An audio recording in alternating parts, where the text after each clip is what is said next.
Hi, this is Bill Hartman, and I'm here in Plymouth, Michigan with Bob Dorshevitz, and he's the Vice President and General Counsel of the Plymouth Arts and Recreation Complex.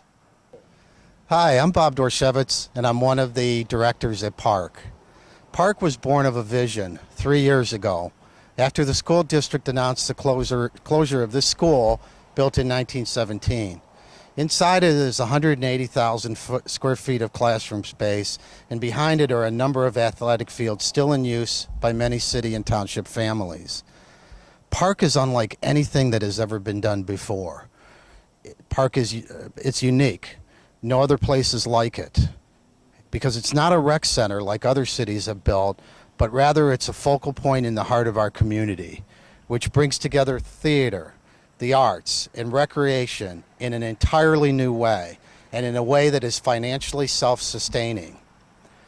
The Parc model is a public-private partnership where the nonprofit organizations that make this place home, along with the users of the athletic facilities, will generate the money that will fully cover operating costs. The taxpayers will never have to subsidize the daily operations. In fact, it will be illegal for any non-Parc public money to be used to pay salaries or any expense not directly related to the renovations itself.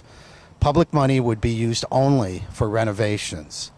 Critics say that community rec centers are money pits. And you know what? They're right.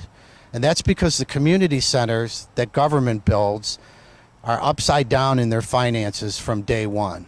They can't work. Government-sponsored health clubs or golf courses or banquet halls or snow hills are doomed to fail because government can never compete effectively with the private sector, and it shouldn't. Our mission at Parc is not to compete with others, but to fill a niche between what the private sector does effectively, like operate health clubs, and what government really cannot do and shouldn't try to do. And I'd like to introduce Don Sunan, who is the president of Parc. Thank you very much. It's a pleasure to address you today. I'm Don Sunan, and I'm president of Parc. And of course, we have a whole team of very dedicated people to this project. It's a wonderful, wonderful project for this community, and we're off to a terrific start. We opened our doors for business on August the 1st, and we've been just had a wonderful time in moving folks into the facility, renting out facilities. We've had a tremendous amount of activity right from the beginning. We just completed 11 theater performances in the facility during the month of August alone, along with whole lots of other activities. We now have 8 full-time tenants that have rented space in the facility, as well as just countless numbers of organizations that are using the athletic fields, the gymnasium, the various performing centers in the facility. The Steelers, Plymouth Steelers are in here using the football fields. Our Lady of Good Counsel athletic teams are out here. Several tennis teams here. We've got volleyball teams using the gymnasium, basketball, you name it, and we've got activities going on here. The swimming pool is open, gymnasium is open virtually all the time, and of course we've got 2 performing centers with the Annex Gym and our cafeterium, handling 200 in one facility, up to 400 in the other facility. So for our theater groups and music groups, it is a wonderful place to be. I'm here with Beth Stewart, and she's going to talk to us about the Michigan Philharmonic that now meets at the Parc facility here in Plymouth, Michigan.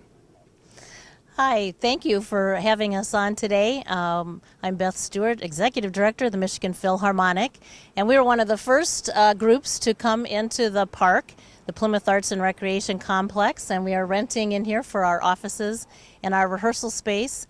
And we're really happy to be back here. Downtown Plymouth is a wonderful home for arts and recreation in our community.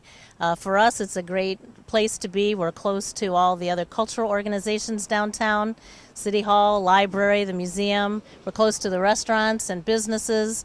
And it's really wonderful to be a part of a very vibrant community that loves and appreciates the arts.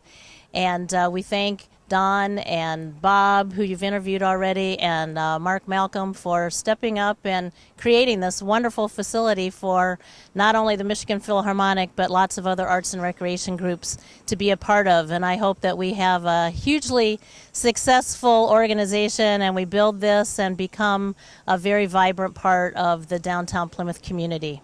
I'd like to thank Bob and Beth and Don for coming out and talking with us today. And you can find more information up about them on their website and on their Facebook page.